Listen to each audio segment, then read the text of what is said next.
Pape Sané comme ni nga ko waxee ci njëlbeen gi li nga xam ne moom moo di parrainage yi di ticket bu njëkk bi nga xam ne waaye politique yi ak coalition yi loolu la ñu war a dagg ngir dem ci élection législative yi ñu dëkkmal mu am nag ay rëkk-rëkk yu ci am rawatina ci Benno Bokk Yaakaar gi nga xam ne seen liste nationale lañ koy laam-laamee waaye itam liste départementale bu Yewwi Askan Wi ci Ndakaaru.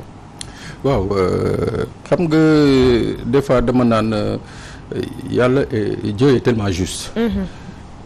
damay fàttali ni que loi parrainage bi ñu ko fi jëlee 2019 ci présidentielle bi dafa juróon fii coow lu bëri. wallaay coow loolu dem ba egg cour communautaire de la CEDEAO cour de justice boobu daal di jóg ne parrainage bi ñuy doxal Sénégal dafa respecté wul le secret du vote. maanaam parrainage bi déjà wane na ni que booy dem parrainage rek. wane na ne que yow am na foo far. te vote bi dañ ne il est secret c'est-à-dire mun nga dem ba vote ba génn te kenn warul xam fan nga voté donc ñu ne woon dañu war a modifier loi bi ci boppam mais nguuru Sénégal lànk. ndéem ci local yi nee nañu consensus moom nañu am ak kujje politique bi ba mujjew ñu appliquer la loi sur le parrainage tey jii ñi dem local législative. ñu indiwaat parrainage bi mais li ci gën a yéeme mooy bi yoon dañ ko soustraire ci compétence su conseil constitutionnel indi ko dénk ko ministère de l'intérieur mooy ki nga xam ne mooy organiser élection yi mooy ki nga xam ne depuis 2012 bi fi Macky Sall toogee ba léegi sénégalais yi dañ jàpp ni que ñi fi nekkoon comme ministre de l'intérieur maanaam amuñu tëddaay njaxaanaay mooy maanaam ñoom dañuy am fu ñuy far donc toujours mu nekkoon exigence wu opposition bi nañ ut un ministre de l'intérieur bu neutre ci noonu parrainage bi dañu dugg rek parrainage bi commencé am problème mais ci gàttal liste yi Yewwi bu département de Dakar. mais bala ñuy dugg ci loolu Pape Sané wax nga fi comme quoi bi ñuy ñëw ci local yi appliqué wuñu parrainage bi comme ni mu demee waaye itam cadre ministre de l'intérieur bi nga xam ne ni tey jii moom moo fas yéene amal yooyu la élection daanaka ba ci parrainage bi sax gis nañ taxawaayam mais su jógee ci loolu est-ce que du aussi dañuy wax ne état da ko arrangé ci législative yi ngir mu dem ci parrainage waaye xëy na local yi amul woon benn arrangement boo xam ne amoon na ko ci moo taxoon mu bañoon a def parrainage mais ci législative la ko arrangé aussi ministre bi nga xam ne ni moom la ñu wax ni muy ministre de l'intérieur moom mooy def moo yor yooyu la élection kan moo ko fal déjà est-ce que buñ dee séentu par parlo aussi duñ ko séentu ci ministre de l'intérieur boobu. d'accord pour man dama lay indil jàngat bu gën a yomb waaw dama lay indi jàngat bu gën a yàgg bu gën a yaatu ci par rapport ak local yi pour man dama ne local yi président Macky Sall dafa falu 2019 à 58% mu doon victoire bi nga xam ne daanaka c'est la première fois ci biir histoire politique u Sénégal nit gagné te dégguñu ko mu ne mu yuuxu maanaam mu ndamu daal yuuxu victoire donc muy 2019 donc ñi nekk ci kujje gi ne ñoom duñ ci wax duñ ci yee duñ ci yàbbi mooy maanaam victoire bi daal mu ngoog duñu dem di ko attaquer ci yoon wala leneen duñ ko def waaye victoire baa ngoog donc muy wane lenn bi ñu ñëwee ci local yi pour man boo gisee ñu suspendre kii bi mu tëdd parrainage yi ci local yi dama jàpp ni dañu bëggoon natt seen bopp xool ñoom Benno ba léegi fan nañu toll ci sénégalais yi parce que 58% la woon ci présidentielle bi président jóg ne permettre ma benn liste parallèle dem ba ci biir permettre ay liste parallèle ci biir Benno ak ci biir APR donc le tout pour man dafa doon natt doole Benno ak doole APR moo tax mu ne parrainage bi nañ ko teg fële bi ñu jamee léegi xool nañu xam nañ ni que majorité bi ñu amoon 58% yi nga xam ne moom la ñu amoon ci présidentielle wàcc na donc logique bi tey mooy il faut ñu def li ñuy wax un resserrement des rangs nu ñuy resserrer rangs yi mooy que législative yi il faut ñu dugalaat parrainage bu ñu ko dugalee comme ñoom seetlu nañu ko ci local yi département yu ci ëpp ñii nga xam ne mooy Yewwi wala Wallu amuñu fa woon ay candidats ñoom dañ fa raafale. c'est vrai. soo xoolee département yooyu toll na ci presque 30 à 35 départements yi nga xam ne ñoom leer na leen ne que suñu demee élection ñoom dañuy gagné c'est-à-dire li fa nekk ci député moom département yooyu dañ koy jël ñoom leer na leen donc 35 départements sur 45 donc mu des 10 yi nga xam ne mun nga ci góorgóorlu jéem a xool nooy def ba génn ci donc moi je crois que tey ji looloo tax locales yi ñu ne woon dañuy teg parrainage yi pour nattaat seen bopp léegi natt nañ seen bopp xam nañ ni que bu ñu bàyyee waat liste yi ñu dem nii te amul li ñu naan filtre mooy que boo moytul li leen daloon ci locales yi moo leen di dalaat ci législative yi surtout bu ñu waxee ci ministre de l'intérieur bi nga xam ne moom mooy organiser yooyu la élection est-ce que xel mën na cee dal que tëddee njaaxaanaay rek la ñuy xaar ci moom. waaw mais xam nga ministre de l'intérieur ci surtout Sénégal histoire politique gu Sénégal saa yu fi alternance amee ministre de l'intérieur bu ñu fi fal dafa nekk ministre bu neutre. c'est vrai. mooy maanaam bokkul ci benn kujje. ilaa mun na doon militaire. ilaa mun na doon un civil. parce que 2012 ñu fàttali que le ministre des élections à l'époque c'était Cheikh Gueye. ce n'était pas Ousmane Ngom c'était Cheikh Gueye. voilà doon un haut fonctionnaire mais ki nga xam ne pétri de qualité. c'est-à-dire moom mun nga ko tuumal lépp ba mu des neutralité. donc bi ñu jógee 2012 ak léegi principale préoccupation ku jégi moo doon bu ñuy dem élection c'est-à-dire ministère de l'intérieur nañu ut nit ku neutre. mais kii fi nekk ak ñi ko fi jiitu ñoom dañu wane seen parparloo dès le départ. may fàttali ni que bi ñuy def élection présidentielle yi fii le ministre de l'intérieur bi fi nekkoon Aly Ngouille Ndiaye dem toog benn télé daa di ne moom yoonam nekkul ci ñeneen ñi jot seen carte wala bañ koo jot. waaye moom ay ñoñam ñi nekk APR ak Benno daañu jot seen carte. xam nga loolu parparloo mënul weesu loolu. keneen ki fi nekkoon Abdoulaye Daouda Diallo kazalika la même chose.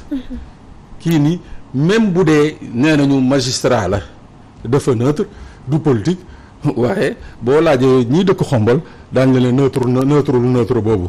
donc waay. wallaay ndax mu ngi ci langue politique waaw donc kooku noonu ñu tudd ko ci mbirum Khalifa Sall. ci dossier Khalifa Sall bokk na ci ñi nga xam ne nee nañu ñoom c'est eux qui ont conduit la mise à mort de Khalifa Sall ñu tudd ko ci dossier wu Karim Wade. waaye soxna si. kooku bu ñëwee taxaw ne moom il est neutre même gune yi 5 ans yaakaar naa mënuñu ko gëm. mais Pape Sané est-ce que parrainage du raisonnable d'autant plus que en 2017 élection législative yi 47 listes moo fi nekkoon 47 listes voté yomb demoon nañ ba permettre nga jël 5 listes te bi ñu paree élection législative yi 2017 la ñu jublu woon ne lii kat nañu ci wut pexe est-ce que nag parrainage du doon pexe parce que fi mu toll nii yaa ngi ci ñaata liste yaakaar naa bëriwul bëri googu. est-ce que du lu xel mën a nangu aussi parrainage moins de 15 listes. voilà. waaw non xam nga parrainage dafa mës a exister Sénégal. parrainage bi ñu ko defee Sénégal. dañ ko imposer woon ay candidatures yi nga xam ne mooy candidature indépendante yi. parce que mënoo c'est-à-dire pour comprendre tey parti bu mel ni APR benn dem élection gagné présidentielle ñu naan ko noonu il faut nga indi. c'est-à-dire pour nga wane sa légitimité il faut nga indi 55 000 ka nga xam ne amoon na presque 1 million ñu ko voté est-ce que loolu dafa yenu maanaam vraiment non dégg nañ ko mel ni Bougane wax na dëgg ku mel ni Bougane li muy wax ni am nanga bi voix am naa ko ci élection locale yi comment est-ce que mënuma ñëw jàll parrainage parrainage bi 300 et quelques mille voix parrainage bi mun na am te daf fi amoon c'est-à-dire dañ koy gën a organiser nañ koy organiser man damay yaakaar ni que tey pays yu bëri yi nga xam ne dañuy def parrainage. ñoom seen parrainage nañ ko defee dafa yomb. c'est vrai mooy ñoom parrainage yi c'est au niveau des élus. conseillers municipaux yi ak conseillers départementaux yi ñoom ñooy parrainer les candidats. waaw ñoom ñooy parrainer les candidats xam nga ñoom ku ci nekk ci ñoom am na foo far. donc boo parrainer amul trop incidence sur le secret du vote parce que yow am na foo far ba pare. bañ la fal. donc buñ ne par exemple pour que nga nekk candidat il faut nga am 500 conseillers. mais macha allah tabaarakallah. mais munoo jël par exemple tey ñi ne il faut nga nekk ci fichier bi. waaw ñii nekk sénégalais nekkuñu ci fichier bi parce que le vote n'est pas obligatoire au Sénégal. xanaa ñooñu ils n'ont pas droit au chapitre.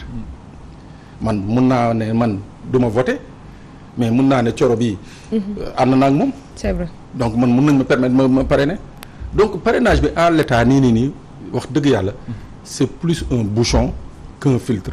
parce que filtre mooy setal. mais tey kenn mënul imaginer soxna si wax na ko Bougane Gueye Dany ñu ne motalewul parrainage. kenn mënul imaginer ñu ne sëriñ bu fële ci Kaolack motalewul parrainage alors que moom moo fa dóor bennoo dóor yu métti.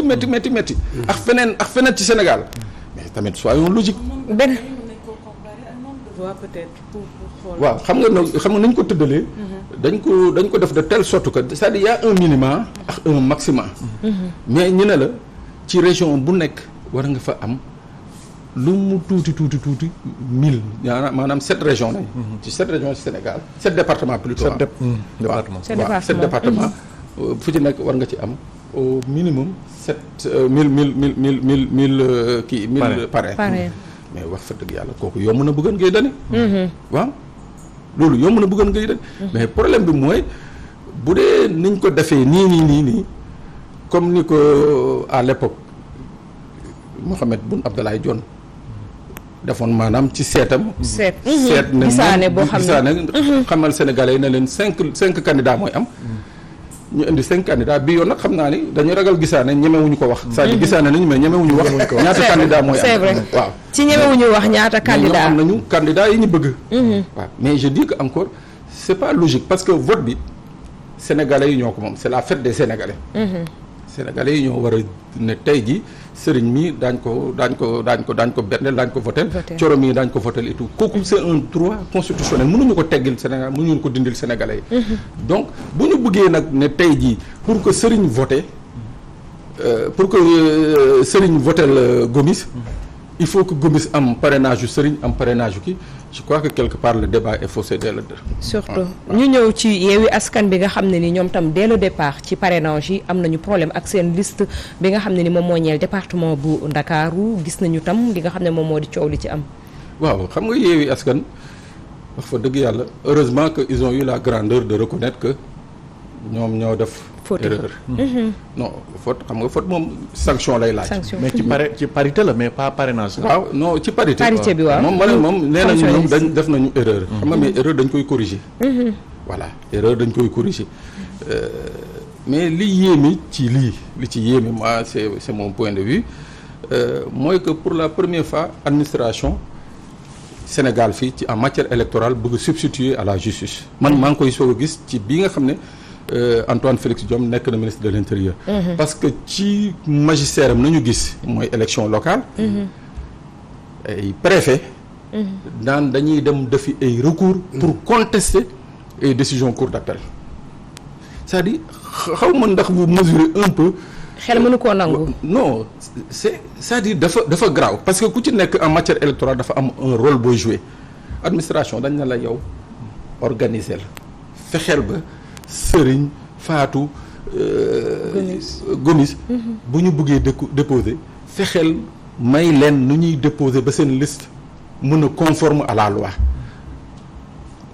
jeex na ñu ne la bu conformul may ko diir bi mu ñëwaat fexe ba liste bi conforme mais loolu yëpp ñu gis ci élection locale yi préfet yi ak sous-préfet yi def lu leen neex c'est-à-dire ñoom dañu jël d'abord place sous-préfet ak place sous-préfet ba pare jël place juge électoral mooy maanaam sëriñ ñëw na indi na liste mu manqué benn nit ñu ne ko sa liste rejeté nañ ko te ñoom amuñu droit rejeté waaw tant que mayuñu la tant que mayuñu la diir donc ñu gis loolu sëriñ dem defi recours cour d'appel jox ko dëgg ne ko non am nga dëgg ay préfet jóg ne non lii cour d'appel wax du dëgg ñoom dañuy yóbbu mbir mi cour suprême donc loolu tey jii moo nekk di law ba dugg DGE. waaw may fàttali nag dafa am benn poroxndool bi nga xam ne fan yii yëpp moom la ñuy jël teg ko ci bëgg ko dugal ci bopp sénégalais mooy lan mooy maanaam dañ ne am na benn arrêté bi nga xam ne ministre de l'intérieur jël na ko. te bi mu ko jëlee c'était pour organiser justement le contrôle des listes là. mais ma ne fii Sénégal ci hiérarchie bi ñuy fonctionner en justice arrêté daanaka ci suuf la nekk. arrêté ministériel mënul am droit ci kaw li nga xam ne moom moo di loi. ce n'est pas une logique. loi bi moo ne. loi Sénégal loi électorale moo ne. balaa maa ñëw ci parité bi waaw dafa ne. ci wàllu parrainage. 0,5 minimum ba 0,8%. ñoom ñoo jël fichier bi calculer ko xayma ne 0,8% ci chiffre bii la toll. maanaam mënul yées 0,8 mënul yées 0,5 waaye te mënul ëpp 0,8. waaw boo rombee 0,8 ci benn. nekkatoo ci 0,8. vraiment waaw. donc arrêté boobu pour dire que arrêté boobu. xam nga déjà arrêté bi dafa xaw a nekk en porte-à-faux ak la loi c'est vrai que ministre bi moom mooy maître d'œuvre mooy organiser. am na droit jël arrêté pour fixer les règles du jeu mais nag dafa am la nga xam ne. mooy. nga dëppoo ak loi bi. waaw bi loi bi tege ba xam ne nag loi bi moom moo ko moomal boppam parce que loi bi moo ko wax. loolu mooy benn point bi deuxième point bi xam nga mooy lan mooy dañ na fii Sénégal pour que arrêté wala pour que décret wala loi entre en vigueur mooy que il faut que mu publie qu'on le publie au journal officiel. Benno seen liste dañ ko déposer le 4. le 5. arrêté boobu ñu dugal ko. ci journal officiel génne ko ci jour bi nga xam ne journal officiel du ci génn. mooy le dimanche le 5. waaw jeudi nañ ko génne. alors que le journal officiel samedi lay génn. jeudi dama juum.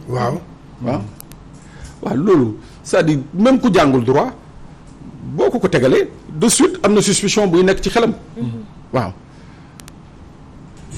arrêté bi ñu jël le 27 avril. 5637. arrêté numéro 5630 jël ko le 27 avril.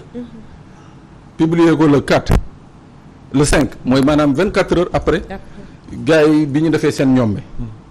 te dañuy wax naan arrêté ministériel comme ni ñu koy waxee même su amee gëdd mënul am gëdd ba li nga xam ne nii moom moo ko devancé mu am loo xam ne dafa am impact maanaam mënul ñëw le 4 bi arrêté ministériel bi ñu mettre ko en vigueur ci journal officiel bi le 5. mu war a fekk si li nga xam ne dafa xewoon le 4.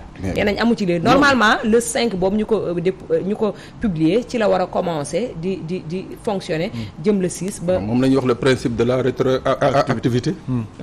waaw c'est-à-dire mu ngo pour liste boobu loolooy problème bi léegi nag par rapport à la parité man parité bi dama ne man bala ñoo génn sax parrainage boobu noonu liste Benno Bokk Yaakaar bi est-ce que yaakaar nga ne yow recours bi nga xam ne waa Yewwi Askan Wi ak même waa Gëm Sa Bopp dugal nañu ko ñoom yëpp ñaari recours la foog na yoo xam ne yëpp aju na ci Benno Bokk Yaakaar comme ñoom tamit lu aju ci seen liste mais Benno Bokk Yaakaar est-ce que recours boobu noonu am na chance pour gars yi am ci li ñu bëgg c'est-à-dire ñu invalider ko. comme li ñu xaar ci conseil constitutionnel ak les 7 sages. mu ngi doon ak conseil ñëpp di wax ne ci situation bu dure la ñu nekk actuellement.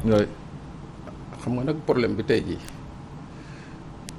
ci sama njëlbeen wax dama ne des fois on a ce qu'on appelle la justice divine conseil constitutionnel ñoom ñoo xam nga ñoom yoonu Sénégal dafay fonctionner ci li ñuy wax jurisprudence mooy l'ensemble des arrêts et jugements des cours et tribunaux c'est-à-dire tey acte bu tribunal jël wala cour jël ko teg ko rek arrêt wala jugement bu ko jëlee ba yónnee gongo rek c'est applicable à tout le monde. Conseil constitutionnel 2001 ñoom ñoo fi indi benn jurisprudence sur l'affaire Malick Gakou. 2019. 2019. non 2001 sur l'affaire Alelo. Alelo oui ndax moo jiitu waaw. dégg nga. ministre de l'intérieur moo leen bind ne leen Alelo fii liste bi dafa tudd Ali fii dafay tudd Ale. te benn liste rek la mën a nekk.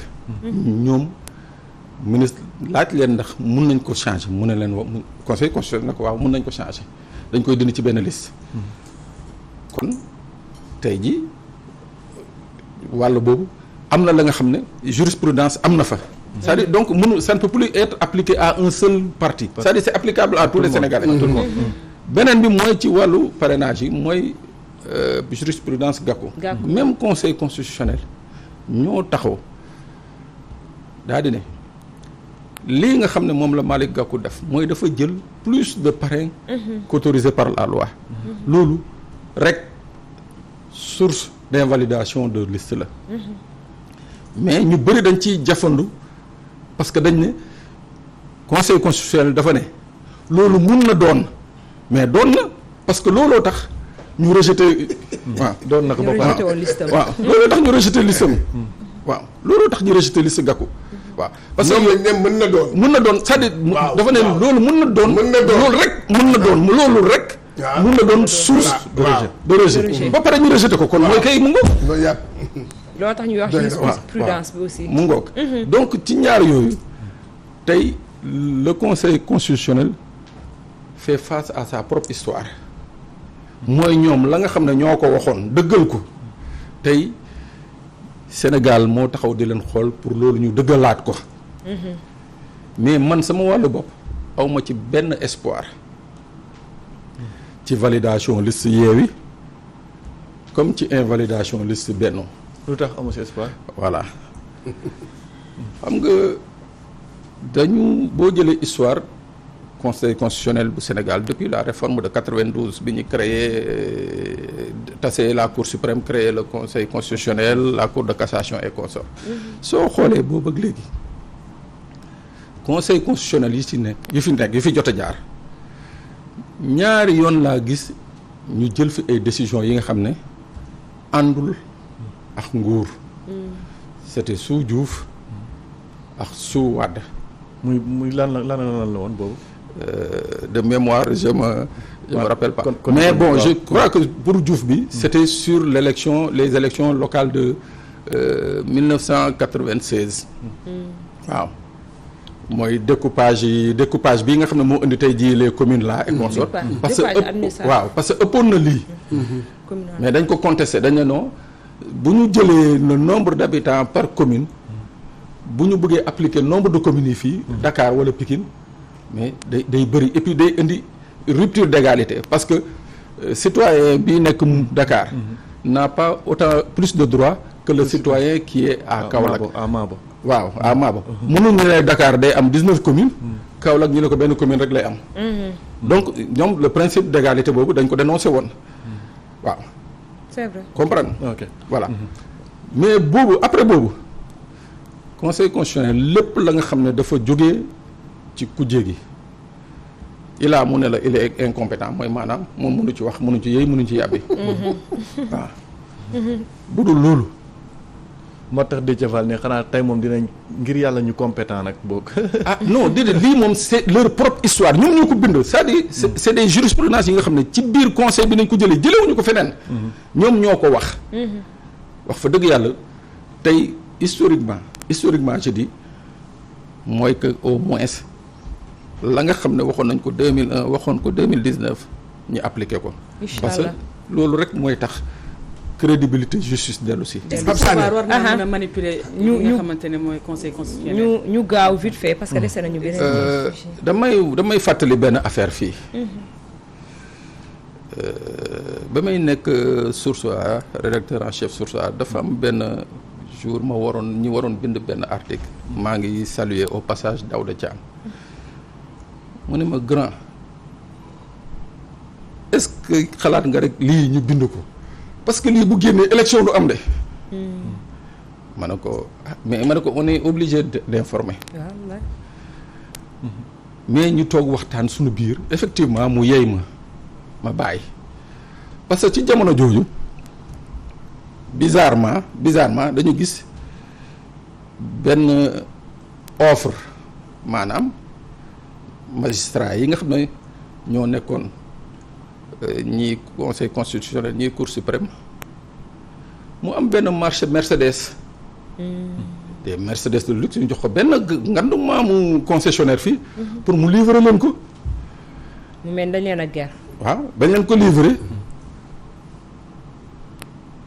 oto yooyu dañu dem boo demee service des mines je crois que maa ngi dossier bi léegi boo demee service des mines da ngay gis plaque yi nga xam ne mooy plaque administration Sénégal mais ci biir mu amaat beneen modification plaque yi ñu defal leen ay plaque civile comme yow man sama mel ni jógewul ci nguur. waaw mais effectivement à l'époque on avait décidé que lii bu ñu ko waxee àddina tukki élection doom scandale bu mag la woon. mais aussi est-ce que war nañu mën a sëgg surtout ci jamono ji xëy na boobu sax mënoon nañu ko kii mais est-ce que jamono ji bu amee information boo xam ne journalistes yi yor nañ ko pour livrer ko askan bi est-ce que war nañu ko mën a téye surtout ci wàllum démocratie ak ni fi Sénégal jëm rawatina ci wàllum élection li muy représenter aussi. bon xam nga nag justice dafa nekk rempart. tey jii. dafa nekk un rempart important c'est-à-dire c'est le dernier rempart de la démocratie sénégalaise. C'est le dernier rempart. bu nërmeeloo rek te daanaka ci tànk yooyu la nekk yaakaar naa nag presse bi war na jouer un rôle responsable bañ ko pousse mu nërmeelu. surtout waaw. mais nag fa dëgg yàlla war leen seetaan ñuy def lu leen neex. man moom ànduma ci. moi je trouve que li ni mel su amee s'il y a des preuves s'il y a des éléments qui prouvent que guerre wala leneen ak leneen am na ci mais man je suis de ceux qui ont décidé d'en référer au Sénégalais c'est-à-dire il faut que Sénégalais yi xam aussi parce que tamit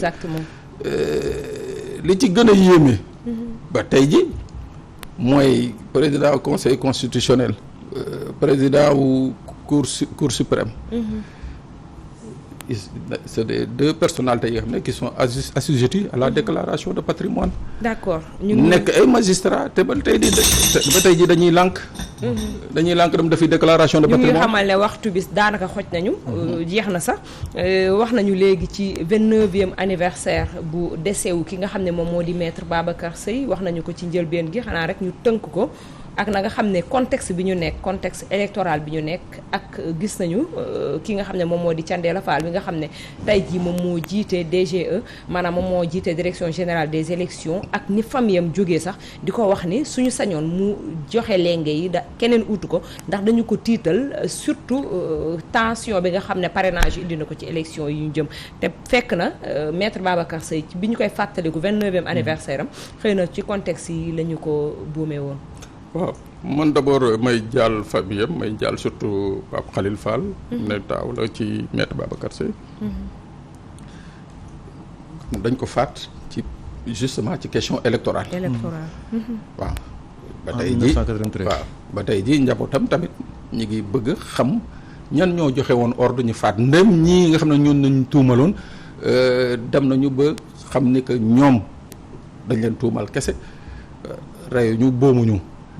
tu vois mu am une loi d'amnistie bu génn ci gannaaw c'est-à-dire raxas lépp ba mu set wicc mais ba tey dafa nekk tâche ci démocratie sénégalaise dafa nekk une tâche ci démocratie sénégalaise te ci contexte gi ni mel mooy que ñun Sénégal on n'apprend pas de nos erreurs ci contexte gi nii la ñu boomee maître Babacar Seye ci contexte boobu la kii di Thiendella Fall ay mbokkam jóg ne ko pour mu waaw xam nga tamit démocratie réew choix la rek dañuy nekk une dictature wala ñu nekk une démocratie démocratie nag dafa am aw njëg li mooy lan mooy que maanaam kenn mënul apprécier mënul natt une démocratie c'est-à-dire y a que des droits le seul devoir gars yi ñi nga xam ne moom la citoyen yi am mooy dem voter ji jeex na mooy tànn mais leneen yëpp ay droit la en démocratie donc bu ñu nekkee ci réew bi ni mel yow nga nekk un acteur majeur du jeu électoral yow sa bopp da nga war a joxe un bon exemple boo joxewul un bon exemple parce que tamit bu ñuy wax politique les intérêts sont en jeu dama ne encore la matière électorale c'est la fête du citoyen parce que ñun suñu démocratie xam nga luy problème bi boo gisee muy metti genre yooyu di am mooy que boo xasee ba fal amatoo possibilité folli c'est vrai ñun loolu suñu problème démocratie c'est-à-dire on a une démocratie de représentation une démocratie de représentation mooy maanaam ñun exercer wuñu directement suñu pouvoir en démocratie dañuy tànn ay nit mooy député yi mooy élus yi ñoom ñooy def comprendre nga c'est vrai tey par exemple pour gàttal soo gisoon tey jii benn maire fii bu fi détourné nga demoon di ko porter plainte danaa la non yow amoo qualité pour porter ko plainte il faut nga dem ci préfet et consort donc loolu mooy sunu problème mu démocratie. mais nit ki nga xam ne nag léegi yow da ngay fal boo falee ba pare ñu ne la à partir du moment où fal nga amatoo droit folli amatoo droit wax dara da ngay xool ba 5 ans yi jeex kooku rancœur gi muy jënc ci juróomi at yi jot mu nar a fal mu nar a tànnaat nga ne ko non yow kii nga bëgg a tànn nii du jàll. est-ce que aussi loolu mënu jur tension comme ni ñu ko xalaatee. parce que tamit en matière électorale le citoyen est roi.